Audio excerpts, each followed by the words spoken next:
Hi everyone, I'm GREYMOND. Today I'm answering questions about OCD recovery. Those are the questions that you left below. Ask a question about OCD video. First question is, sometimes the thoughts seem so intentional, so it gets especially difficult to disregard. What can I do? You have to look at it that it's OCD. This is exactly how OCD goes. Sometimes it feels stronger. Sometimes it feels weaker. When it feels stronger, it feels like they're more intentional. You may feel like you want the thought, you like the thought. This is all classic OCD. Just choose to step over the fear. So it is going to be more difficult to disregard, but it's just because it's basically a higher level of exposure. So just take it as it comes in disregard to the best of your ability. And I would say if something is especially difficult, practice disregarding more that specific thing. So bring that up in your mind again and again choose to disregard, kind of as an exercise. Next question is, hi Ali, my question is, in Pierrot type of OCD, what would full recovery look like? So full recovery in Pierrot means that your thoughts would be the same as a person who has never experienced OCD, just to put it very plainly. Now, that doesn't mean that you will never experience anxiety after OCD recovery ever again, or stress or fear ever again, but that stress, anxiety, fear would be equal to somebody who has never experienced OCD. So next question is, can you explain Pierrot symptoms, please? What actually happened in Pierrot? So I hope you're not asking me this as reassurance to compare it to your own symptoms, because that's not a good idea, because everybody's symptoms are a little bit difficult. But the hallmark of Pierrot is high anxiety, unable to move on from the thought, spinning it over and over again in your mind. Those are kind of the most common, obviously, symptoms of Pierrot. There's other ones that can be present depending on the type of theme that you're experiencing, but it's with OCD, you always kind of can, well, in the moment you get really sense it, but if you look back, it always has this flavor of intensity that real thoughts don't have. It's like you need to figure it out. The push to figure it out, the push to solve the problem, fix the problem is just extremely strong. And it's overpowering. It has this kind of a very, very hard to resist um, aspect to it that regular thoughts don't have. Next question is, I have Pierrot, intrusive automatic inner chat or inner chatter or inner speech. Is it a form of OCD? Yes, it can be. I've already read through your question, and it does sound like OCD, of course. Does it classify as intrusive unwanted thoughts? Yes. Mean my inner speech is auto instant and nonstop. It happens too fast. It's automatic. I can't control it. It feels so real. I took it seriously. I reacted with fear because I didn't have it before. This inner speech or chatter in my mind caused me anxiety, fear, guilt, doubt, and depression. I'm struggling with it and still. So how do I know? How do I do ERP for it? How do I deal with it? How can I quiet my mind? So ERP would be to listen to this chatter as an observer, as an impartial observer. Like, yeah, I have chatter in my mind right now. So what? Don't care, not reacting with fear to it. You have to show your brain that you are indifferent to it, that you don't care if it ever goes away. Let it stay there forever. Who cares? I'm disregarding. That needs to be your attitude. Even if you're faking it, this really needs to be your attitude right now. And the more you show your brain that this doesn't matter, the more you will, at first the chatter probably will ramp up to try to get you back into fear, but then you will, I would say like about a month, a few weeks, you will see it drastically start to reduce. Again, if you're doing consistent recovery work. If you're not doing consistent recovery work, then, I don't know how fast you will recover, because it's OCD works like math. So how many times did you react to it versus how many times you chose not to react to it? And the brain makes that calculation, and based on that calculation, it views the thought as being very important or not important at all, or something in between. And based on that, it either sends you more of the same thought or less of the same thought.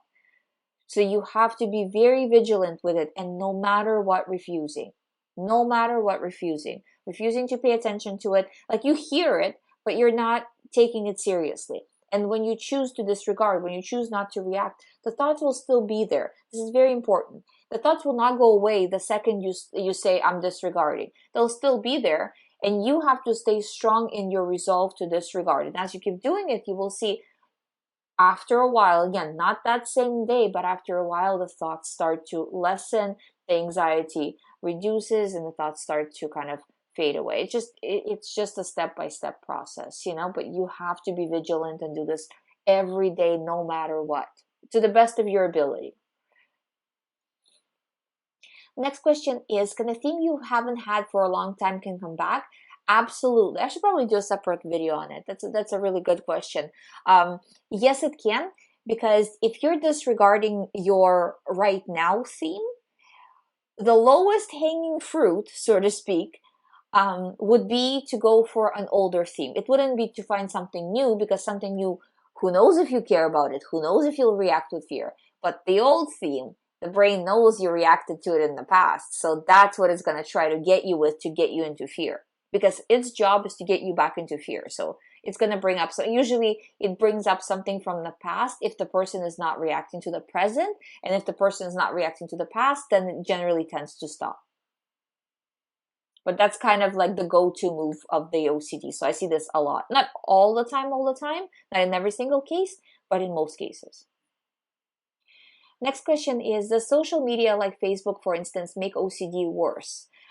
It does, because the feeds are unpredictable. We don't know who's going to post what, and especially for people that get triggered by images or words or numbers, it can make OCD worse. But you need to, I would say you need to be on it for exposure work. And the next question is it better to stay away from it while doing recovery work? No, because that would be your recovery work to go on it. And last part of the question is how to do ERP with catastrophic thinking and always expecting the worst case scenario to happen. So whenever OCD brings up something and it tells you, well, this is going to happen, sarcastically agree with it. Like, yeah, clearly it's going to happen. And or try to make it one worse. Maybe not this is going to happen, but also all the other things you've told me in the past, maybe those will happen as well. Maybe they'll happen as a group. We will see, and just try to be sarcastic about it. Even though you are scared, try not to show the fear, and push forward this way, and don't avoid things. Don't avoid social media. I think that kind of at least make it a point to say, I'm going to use social media and browse through the feeds for, say, 5 minutes a day or 10 minutes a day, as an exposure exercise, because you really need it. Because if you start to do avoidance behaviors, they just grow and grow and grow. And the more they grow, the scarier it feels.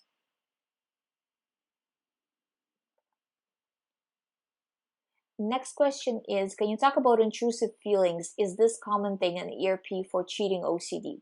So yeah, again, OCD can make you feel anything. So just look at it that way, that, yep, OCD is making me feel something. Who cares? I'm choosing to disregard.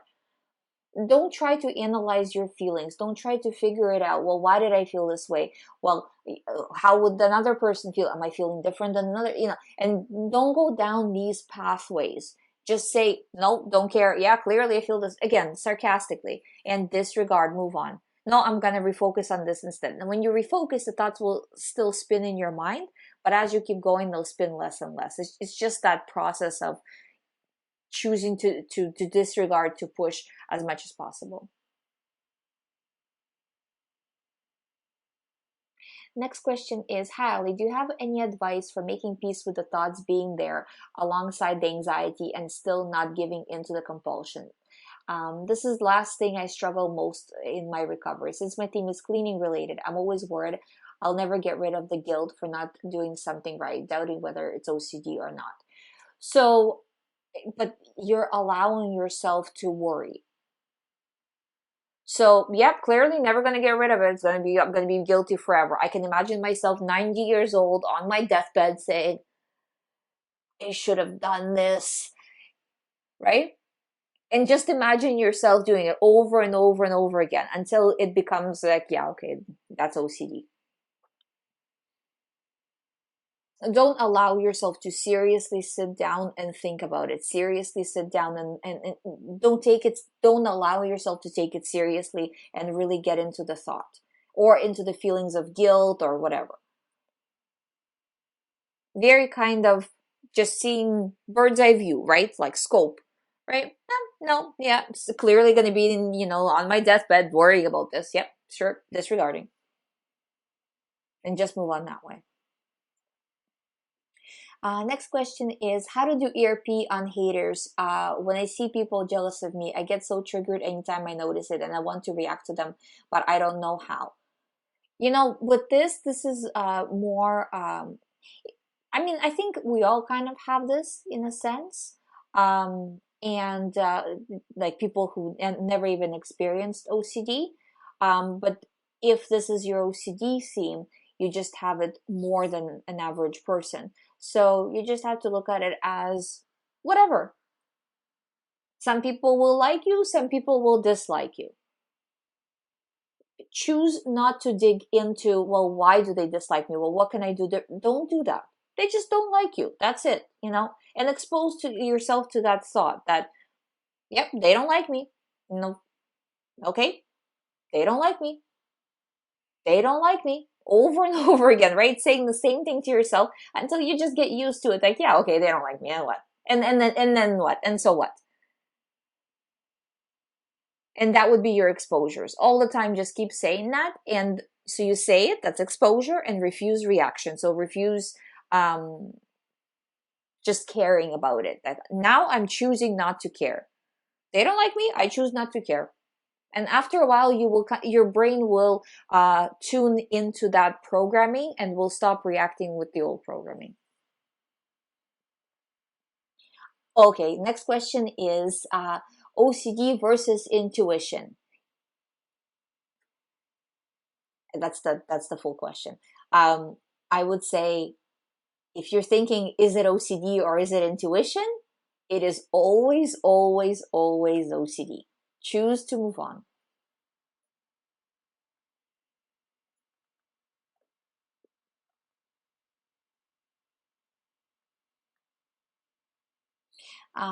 Next question is, if thoughts come in both people without OCD and people with OCD, then what is the reason that makes people with OCD serious about the thought, which a person without OCD ignore? Why we couldn't avoid that thought? So I think that this is my own personal understanding of this, and this is complete. I I do like to know about latest OCD research, but because I talk to people every single day, I have a lot of just experience with stories from different people around the world and how they got into OCD. And what I see without fail is, if a person, well, it starts when they're little, but the big bout of OCD, not, I would say pretty much, like, yeah, pretty much without fail. I do want to kind of leave some room just in case, but pretty much without fail, it happens around times where there is some sort of a big change or something's happening. So a person getting married, a person graduating, a person changing jobs, a person moving, and right around this time, the brain is already so stressed out, so sensitive, and the person is sensitive from the beginning. So that combination, and then some thought comes in, but it's like the brain was already pre-prepped to react before. The thought was just like a ruse, just like a trigger, you know. But the brain was already prepped to have this response. Almost, that's what it seems to me, because I see this all the time with people where they'll get it at pretty much the worst possible time, or right around where something important is happening, or something is about to happen, and they start to kind of anticipate it, and then OCD comes in. So I would just say that to me, it seems like the brain was prepped. Sometimes also it has to do with the age group as well. not for everybody, but for large amount of people around the age of 20, they get their first extremely serious OCD, what do you want to call it, episode or situation.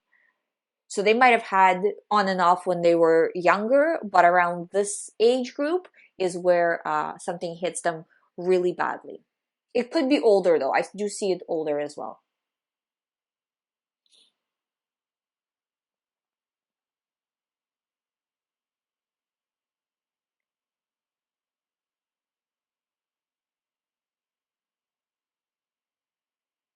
Next question is, hi Ali, your videos are very helpful. I have a question. Could you tell about ERP for repeating actions? For example, if I think about the word devil, coffin, or other similar words, I have to repeat the action. Example, put back and take again the glass from the side table. Also from that, I could tell what type of, you could tell what type of OCD I have. Thank you. First of all, this is probably one of the most common type of I kind of say this about a lot of the types of OCD, because I always say that about harm OCD as well, but this is really, really common. I have many clients who experience this. This is extremely common type of OCD, believe me. Now, how to do ERP for it? So whatever OCD tells you to do, you don't do it. So it wants you to repeat, you don't repeat it. So you say the word and you don't repeat the action. Or if it wants you to do a certain action when you're saying it, or do nothing when you're saying it, right? So just don't fall for it. Whatever it wants you to do, choose not to do it. And if it tells you, well, then all the bad things of the world are going to happen, well, then they're going to happen, but I'm not doing them. And you will see that they won't actually happen. But you have to walk through the door and you have to refuse. But it's, yeah, very common. Next question is, I've been recovering from ROCD for about a month now. Since I started my recovery work, I have had multiple dreams about some of my worst relationship-related anxieties. Is this normal? Yeah, it is normal. It's just because if you are not reacting to OCD in real life, it tries to come in the dream just to get your attention, basically. It's just the brain's way of trying to get your attention, but it doesn't understand that it's trying to get your attention for something that doesn't matter, because it's programmed to take this thought seriously, because that's what you taught it when you were reacting with a lot of fear before. Now you're not, so now it's trying to bring it up in the dream just to bring it up to you somehow.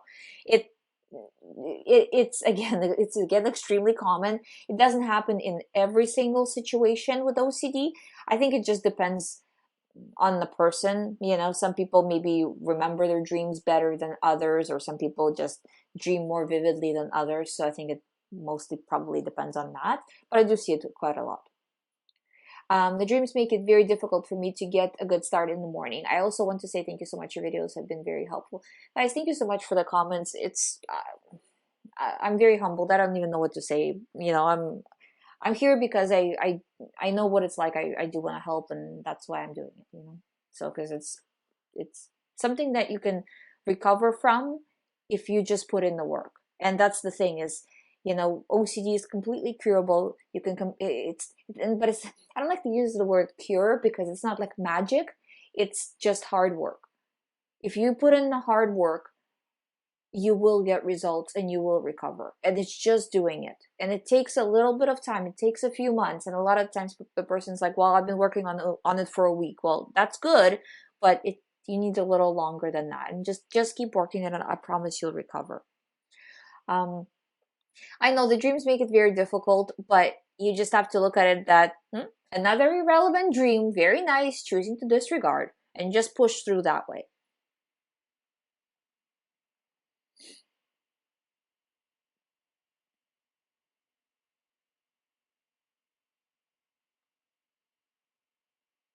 Next question is, normally whenever an OCD thought comes in, I disregard and move my attention to a task at hand. Am I doing correctly, or is it's just OCD making me doubt? It's just OCD making you doubt. You have to be careful with this question. You know, are you doing recovery work correctly? Because that can become an OCD theme by itself. So if you find that you're always second guessing if you're doing the recovery work correctly, that can very well be a new OCD theme, and it probably is a new OCD theme. So try to say, yep, I am, and I'm moving on. And if it tells you, but what if you're not? What if you're not and you will never recover? No, disregarding. Next question is, why is it harder to disregard the thought when I am just chilling or taking a walk during or during baths? How should I approach these situations? So approach, you know, these situations can become a trigger, right? So thoughts happen. So they're kind of like they're not a trigger themselves, but they're kind of a prerequisite to a trigger, prerequisite to an OCD attack. So view them as that. View them as opportunities for exposure. So, you know, I'm going for a walk, clearly going to get a thought, and when I do, I will do exposure and I will disregard. And just view it that way. For the time being, you will be able to get that time back and actually be able to go on a walk or do whatever and not get into an OCD thought. But for now, it is what it is. You have to do exposures, so just use it as an exposure opportunity. Next question is, how does it feel to avoid compulsion? Does it mimic the feeling when we try to control breathing? I don't really know what you mean by that. So maybe can you ask another question and elaborate on that? And then I will answer. And the fourth part four, my OCD revolves around how to do ERP. Exactly. See, I called it in in your earlier questions, which makes it harder to differentiate between the thought and compulsion. So anytime you're trying to figure out if you're doing ERP correctly, that's OCD. Don't figure it out. For example, when I have OCD thought and resist compulsion, my following thought would be something like just disregard or it's just OCD or whatever. What should I do? So whatever thought comes into your mind, just look at it as it's an OCD thought. I'm not answering. I'm not paying attention. I'm moving on. Don't get into the dialogue with it. The more you choose to move on, the better you're gonna feel. You know, I think you're getting into too much of a dialogue with it. And next question is, I'm trapped in this horrible situation for almost my entire life, 24 years. My age is 32. Can I survive and live a normal life like others? Of course you can, but you have to do recovery work. I'm not sure what your OCD thoughts are, but you have to do active recovery work. I mean, spending a lot of time each day doing ERP. That's the end of the questions for today. If you haven't subscribed to this channel, please subscribe. I do daily videos with all things related to OCD, and I will be back with part 2 and probably part 3 and probably part 4 of the Q&A tomorrow. So watch out for that. If you would like to do one-on-one recovery program with me, all the information is on youhaveocd.com. You can sign up from there. Thank you for watching. I'll see you tomorrow.